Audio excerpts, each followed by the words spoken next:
Tänään on tiistai 17. päivä lokakuuta ja kutakuinkin viikko siitä, kun tein sen edellisen vlogin liittyen tähän maraton tavoitteeseen. Ja kuten äänestä saattaa ehkä kuulla, niin tämä kulunut viikko oli siinä määrin haasteellinen, että flunssa lähti runtelemaan miestä ja senpä takia oikeastaan koko toi viime viikko meni treenien osalta ihan päin helvettiä, koska ei yksinkertaisesti päässyt tekemään niitä juoksuja, mitä oli ohjelmaan merkattu ja mitä on niin kuin suunniteltu. Pois lukien viime sunnuntai, milloin käytiin kaverin kanssa kävelemässä semmonen reilu 10 kilometrin kävelylenkki suht matalilla sykkeillä, ihan vaan niin testi mielessä, että miten kroppa flunssan jälkeen reagoi tommoseen fyysiseen aktiivisuuteen. Eikä siinä mitään, lenkki meni ihan hyvin ja fiilis oli koko lenkin ajan hyvä. Mutta sitten eilen maanantaina oli pikkasen sellainen fiilis, että tulikohan lähdettyä liian aikaisten liikenteeseen. Mutta tänään taas on tosi hyvä fiilis, että kurkku ei ole kipeä eikä ole flunssainen olo. Että ainoastaan tämä ääni on tällainen, mikä ei tunnu omalta ja on vielä vähän niin kuin semmoinen flunssan runtelema. Mutta joka tapauksessa tänään on tarkoitus lähteä tekemään kevyt jolkottelu, semmoinen reilu puoli tuntia, 40 minuuttia ja testata vähän sitä, että miten kroppa reagoi siihen, että rasitustasoa nostetaan taas pykälä siitä sunnuntaisesta kävelystä.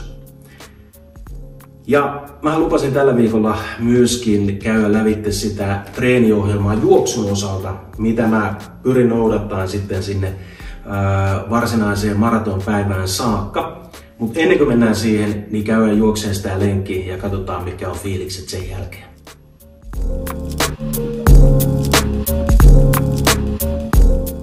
Täällä ollaan kohta Riihimäen Hornan kattilassa. Ja tarkoitus on tehdä tää lenkki siis kaverin kanssa ja nähdään tossa kuntoportailla. Otetaan siinä vähän lämpöä ja verryttelyä ja sitten lähdetään jolkotteleen tää lenkki. Tosiaan on aika kevyt niin kuin tuossa aikaisemmin sanoin ja katsotaan miten kroppa siihen vastaa. Mutta otetaan lämmittelyt tähän ja sitten lähdetään. Katsotaan minkä verran pystyy tuossa juostessa kuvaamaan niin, että tulee jotain järkevää materiaalia tähän.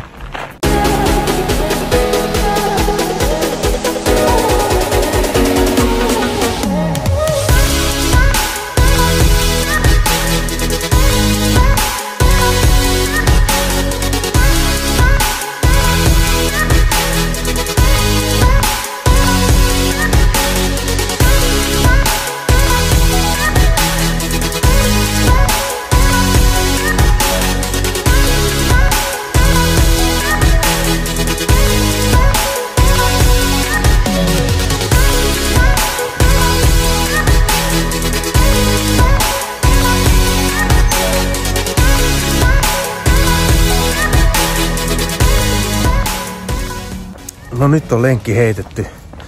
Siihen alkuun tuli vähän lämmiteltyä ja avattua paikkoja. Ja kaveri tuli siihen sitten kans hetken perästä ja lähdettiin sen jälkeen juokseen. Ei tullut siinä juoksua kuvattua sen kummemmin kun ei oikein sitä jaksa. Kännykkää rupea räveltään siinä juostessa. Mutta tehtiin semmonen setti, että 30 minuuttia ensin matalalla sykkeellä, sen jälkeen 10 minuuttia vauhtikestävyyttä ja piti ottaa se sillä tavalla maltillisesti, että vauhti olisi ollut siinä 5 paikkeilla kilsa, mutta hups heijaa kävikin niin, että se vauhti hypähti sinne 4,5 minuuttiin per kilsa ja sillä sitten se pari kilsaa veettiin niin, että tuli se 10 minuuttia täyteen. Fiilis on aika hyvä. Nyt tai yllättävän hyvä tommoseen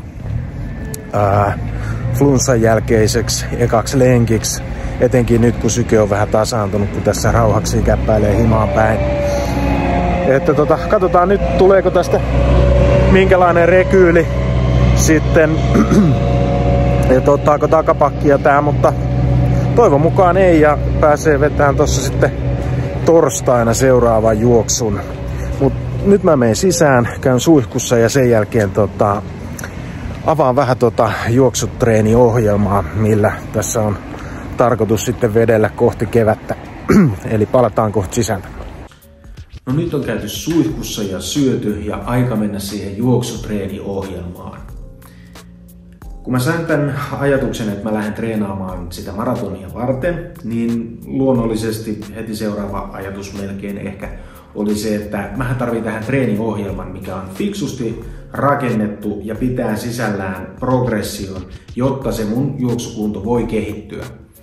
Ja sittenhän mä rupesin googlailemaan. Mä en kääntynyt minkään juoksuvalmentajan puoleen, mikä voi olla ehkä virhe, tai sitten ei, sen aika näyttää. Mutta mä ajattelin, että kun itsellä on kuitenkin pitkä valmentajatausta ja kokemus ja ymmärrys ihmisen fysiologiasta, niin että jos mä löydän jonkun hyvän treeniohjelman, niin mä pystyn sitä itse kyllä jossain määrin säätämään itselleni sopivaksi ja sitten katsoa, että miten se rupeaa pureen niin, että lähteekö mun kondis kasvamaan.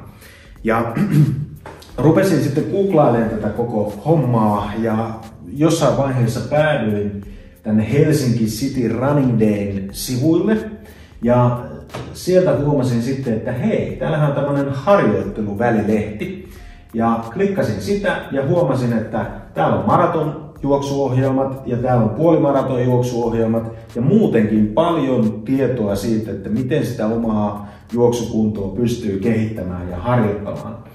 Ja sitten kun mä tätä vähän tarkemmin rupesin katsoa, niin mä huomasin, että nämähän on Janne Ukonmaa-ahon tekemiä ohjelmia. Eli näiden pitäisi olla sitten niin kuin viimeisen päälle ohjelmia. Ja kun mä rupesin katsoa sitä, että miten nämä on koostettu ja minkälaisella niin kuin jaksotuksella nämä menee ja toisaalta, että minkä tasoisille juoksijoille näitä on suunnattu, niin mä huomasin, että täällä on tosi monelle niin kuin tasolle olevia juoksuohjelmia. On sitten niin kuin tavoitteena se maraton tai sitten se puolimaraton.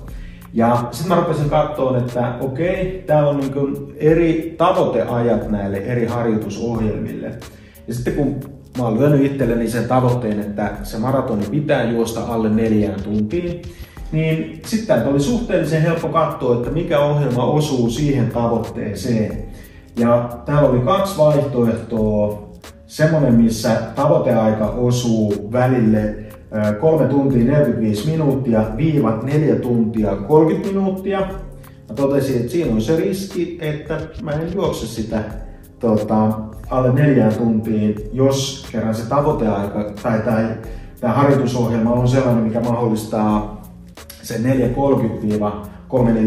ajan. Niin silloin piti katsoa sitä seuraavaksi tiukinta treeniohjelmaa. Ja se on tämmönen, missä se tavoiteaika on 3 tuntia 20 minuuttia viiva 3 tuntia 50 minuuttia. Ja silloinhan tää osuu nakutettu siihen mun tavoitteeseen. Ja päätin valita sitten tämän haastavamman ohjelman. Ja toinen juttu, sanon jo tässä vaiheessa, mikä on hyvä huomioida täältä tai minkä löysin myöskin, niin on harjoitusvauhtitaulukko. Mutta mennään siihen hetken päästä, koska katsotaan ensin vähän tätä treeniohjelmaa. Mä laitan se isoksi vielä siihen teille paremmin näköiselle. Mutta täällä on alkuun 3 treeniä per viikko ja hyvin pian tulee 4.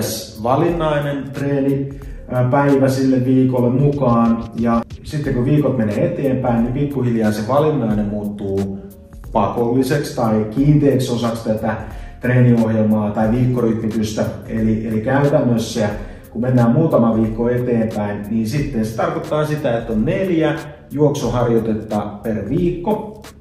Ja ne on vähän erityyppisiä ne eri harjoitteet. Siellä on vauhtikestävyyttä, siellä on tommosia lyhyitä vetoja, siellä on kevyttä lyhyempää juoksua ja kevyttä pidempää juoksua. Ja näille eri harjoitteille on annettu se taso, eli millä rasitustasolla ne harjoitteet pitää suorittaa. Ja tästä päästään siihen harjoitusvauhtitaulukkoon. Eli täällä on myöskin annettu tämmöinen ohjeistus siihen, että jos sä oot siinä sun nykykunnossa juossut 5 kilsan kisan, 10 kilsan kisan tai puolimaratonin, eikä niiden tietenkään tarvitse olla kisoja, jos sä kellottanut siinä oman lenkin yhteydessä tuommoiseen jonkun noista matkoista, niin sä pystyt vähän tämän kautta arvioimaan, että mitkä olisi ne sun eri tasot, millä sä suoritat niitä juoksuharjoitteita. Ja jos nyt katsotaan esimerkiksi mulla se parin viikon takainen puolimaraton, niin mun loppuaika oli 1:44:30, niin täällä on itse asiassa tasan 1:44 aika annettu puolimaratonille, niin siitä kun mä katson, että millä vauhdilla mun pitäisi juosta sitten, jos mä haluan juosta ykköstason tai kakkostason rasitustason lenkin, ja niin se tarkoittaa sitä, että mun vauhti olisi 6:15–5:35 minuuttia per kilometri. Ja sitten jos mä haluan hypätä kolmostasolle eli reippaaseen juoksuun, niin se tarkoittaa sitä, että mun vauhti olisi 5 minuuttia ja 9 sekuntia per kilsa. Se on aika tarkasti annettu, mutta olkoon niin. Ja sitten jos mä haluaisin mennä nelostasolle eli vauhtikestävyyden puolelle, niin mun kuntotasolla se tarkoittaa sitä, että mä juoksisin kilsan aikaan 4 minuuttia 49 sekuntia. Eli tämän pohjalta on aika helppo lähteä arvioimaan sitä, että millä tasolla tai millä vauhdilla mä juoksen sitten näitä harjoitusohjelmassa olleita lenkkejä tai määriteltyjä lenkkejä. Ja sitten vielä tästä harjoitusohjelmasta sen, että tämä menee eri treenijaksoissa tai tämä on rakennettu useampaan treenijaksoon, missä on aina 2 niin sanottua työviikkoa ja sitten on 3. viikko, mikä on kevennys. Eli aina tulee 2 viikkoa, missä vedetään niin tiukasti ja sen jälkeen 3. viikko vähän kevennetään, jotta voidaan taas jatkaa ne 2 seuraavaa viikkoa tiukemmin. Eli tässä on selkeä rytmitys, hyvännäköinen progressio näissä, että miten nuo treenikuormat tuossa kasvaa pikkuhiljaa sen 30 viikon ajan ja miten lenkit pitenee ja se kuormitustaso nousee. Ja sitten, että miten lähdetään keventämään sitten lähempänä sitä itse maratonpäivää. Se mun pitää vielä sanoa, että tännehän on merkattu myöskin lihaskunnolle omat harjoituksensa tai noiden juoksutreenien yhteyteen, mutta sen verran mä muokkaan, että mä en veä niitä lihaskuntokuvioita, mitä tässä ehdotetaan tai milloin niitä ehdotetaan, vaan mulla on kokonaan ihan oma lihaskuntoharjoitteluohjelma, millä mä veän sitten tässä rinnalla niin, että mä saan myöskin lihaksiston paremmin kestämään sitä rasitusta, sitä iskutusta ja toisaalta miten mun keskikroppa jaksaa ylläpitää parempaa juoksuasentoa ja niin päin pois. Mutta sitä ja myöskin sitten kehonhuolto-ohjelmaa mä avaan myöhemmillä videoilla. Joku laittaa mulle jotain viestiä kesken kaiken. Mut hei!